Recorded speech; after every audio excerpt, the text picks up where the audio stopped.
喂，hello，大家好啊！咁啊，香港嘅打工仔同埋返學嘅人呢，最希望嘅就係咩？就唔係升職加薪，學生亦都唔係話咩 DSE 5星星，而係即係近在眼前嘅就係打風打唔打得成啊！係啦，咁啊，相信大家返過工、讀過書嘅人都係咁諗噶啦，OK，無可厚非係啦，即係呢啲將來嘅事遲啲講。但係喂，大佬有冇一日假期係最緊要啊？咪先嗱，但係咧，即係好多人咧打風，即係恨打風打到癲咗嘅。咁啊，加上咧就口不擇言嗱。咁啊，如果係同朋友間吹噓兩句咧，就冇乜嘢。咁啊，但係人類咧就總係要犯重複嘅錯誤嘅。咁一名20歲青年啊，日前啊喺自己嘅社交媒體啊，咁啊兩度咧以英文留言，佢就分別聲稱啊，如果星期一唔打風，就會將一個炸彈放喺香港嘅某處，又問啊可唔可以帶全自動步槍進入迪士尼樂園？嗱咁啊，第一個咧都已經戇居啊，但係第二個你話持槍進入迪士尼樂園咧，呢一個其實已經係一個非常之具威脅嘅玩笑嚟嘅，因為呢啲玩笑咧你可能就咁聽過都冇乜嘢。但實際上睇翻外國好多呢啲咩校園槍擊案啊，或者嗰啲即係射擊掃射案呢，其實好多時一開頭都係冇人注意嘅一個玩笑，即係人人都以為佢自己發神經。但係實際上咧，呢啲好大機會呢，或者你咁講啦，100單裏邊有一單呢真係成真呢。咁啊呢一個玩笑都唔開得嘅。諗啊，被捕人咧姓許啊，20歲啊，咁啊本港身份證即係應該就唔係嗰啲咩大陸人啦。咁當然你可以話佢係新移民，冇人知啊嘛。咁啊，警方接報之後咧，就已經喺九龍城嘅住所將佢拘捕。嗱，佢涉嫌咧呢個炸彈客詐，咁啊被拘留調查。咁啊現交由大嶼山警，點解會係大嶼山嘅？我想問下吓，即係迪士尼喺大嶼山，我真係唔知喎吓，點解會係大嶼山嘅？其實。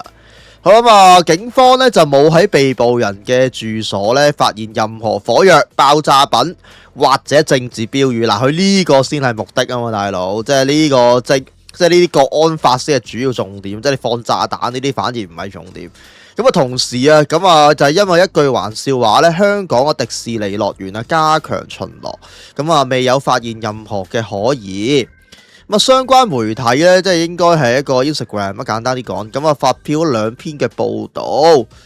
咁啊，街東 Ruby I don't want to work on Monday。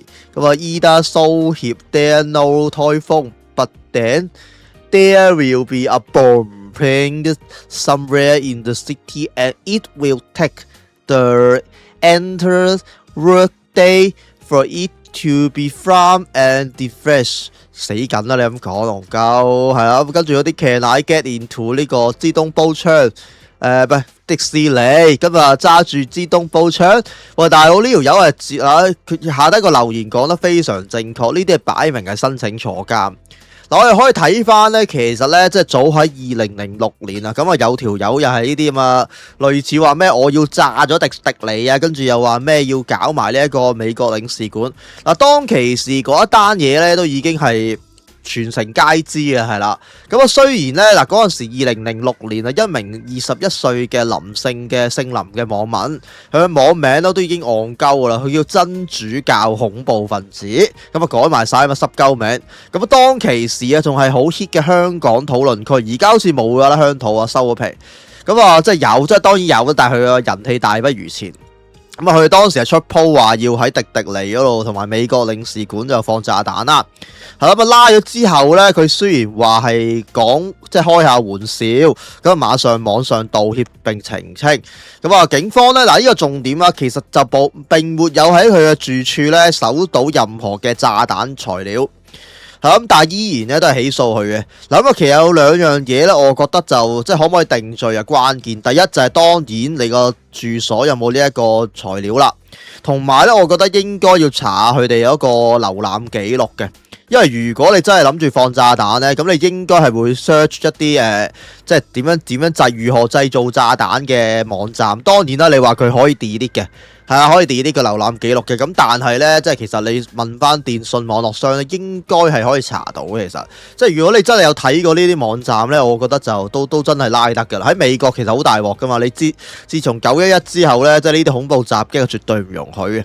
咁啊，即係2006年嗰單案咧，其實最後咧就冇真係告到佢不誠實使用電腦嘅。只係咧，真係告咗佢一項浪費警力嘅。咁喺2007年嘅時候咧，就被判處120小時嘅社會服務令同埋罰款1萬。嗱，其實呢單案重點咧，其實主要嘅影響就係令到香港市民，即係我哋知道啊，我哋以往成日喺度吹水話咩即係如果咩點講，聽人打風我就即係落街攞炮，呢啲冇所謂，呢啲你都係唔好啦。但係其實你唔係話放炸彈啊，呢啲咩恐怖襲擊呢啲，其實即係令到香港市民知道咧，原來係唔可以再公開講呢啲玩笑，係啊，真係會當真㗎。而且的確咧，佢嗰個對於社會嘅影響係有嘅，因為你會引起恐慌啊嘛。講真係咪先？咁所以大家其實自從嗰單嘢之後咧，都知道呢啲嘢係唔講得㗎。咁啊，今時今日咧，仲有呢啲咁嘅人係講埋晒呢啲嘢咧。喂，咁其實真係講真，你唔係話申請坐監咧，你其實都係説不過去啊。自己覺得係啦。咁啊，呢單嘢就係咁。咁啊，另一單就係咁啊，呢啲好啲啊。呢啲佢就話咩？今次個風好勁，10點前咧唔掛8號波去直播食屎啦。呢啲我覺得就未去到話好影響他人。咁但係當然啦，其實佢一定唔會找數，大家都知啊。嗱咁，但係講呢啲玩笑咧，我都係唔係好建議嘅，即係又話啲咩即係如果阿根廷唔攞世界盃，我就喺彌敦道攞跑啫。呢啲其實嘥氣啦，係咪先？即係今時今日開呢啲咁嘅走硬數嘅嘢冇意思啊，係嘛？而家中咗對你又點啊？冇影響咁，但係即係我希望大家成熟少少係啦，無謂講啲低 B 玩笑啦。咁啊，最後同大家睇多單啦，係呢單嘢係好笑嘅。咁啊，張志恒。咁啊，同佢嘅老婆文文啊，咁啊都好耐，本身都好耐冇發癲噶啦，佢老婆。咁啊，但係啦，張志恒咧最近又話咩做咗搬運做咗成年咧，咁我以為佢都開始穩定啊嘛，係嘛？咁啊，你有正當收入，咁你搬運其實都人工都唔低，因為你靠勞力噶嘛。我諗都2皮幾嘢一個月啦，係嘛？即係嘛？咁啊，但係最近咧唔知點解阿文文又出 po，佢就話咧，即係呢一個屋企啊，終於 cut 電啊！即係點樣先可以搞到 cut 電呢？到底你嘅即係財政係咪真係咁困難呢？係咪先？咁啊搞到即係文文就話即係大熱天時 cut 電呢，嚇，跟住然後啲細路熱到要除晒衫，係啦。咁啊呢條就係你想行嘅路，個細路熱到你揀咗咁嘅老公，你就要生咁多件，呢個都係你想行嘅路啦。講真係咪先？咁啊呢個文文呢，照舊啦，發泄完之後呢，又自己 delete 晒啲鋪啦。好啦，咁啊，跟住呢個張志恒咧，就而家咩幫呢個僱傭中心宣傳啊，即係佢係又跳埋晒啲 rap 舞，即係賺錢啊，咁樣最低工資乜乜啦。咁啊，但係唔知啦，呢個張志恒點㗎到底？佢自己唔係又話有份工嘅咩？咁啊，而且講真啦，一個收入唔穩定嘅，就要請埋晒啲咩工人姐姐。喂，咁佢老婆都冇做嘢㗎啦，講真係咪先？佢老婆冇做嘢，屋企湊仔，咁你就再要請多個工人，就要養隻大狗。咁其實根本我覺得好多時呢啲真係佢哋未過慣、未過過窮嘅生活定點啊！好老實講，跟住得閒冇嘢做又走去迪士尼咁樣，喂大佬咁 Q 有錢，咁都幾寫意啊大佬，係嘛？咁啊呢個 Steven 最後就要強調，咁啊要善待工人姐姐，俾佢足夠嘅休息時間、食物、私人空間啊！我唔知係咪佢契家婆咧，大佬對佢咁好嘅咩？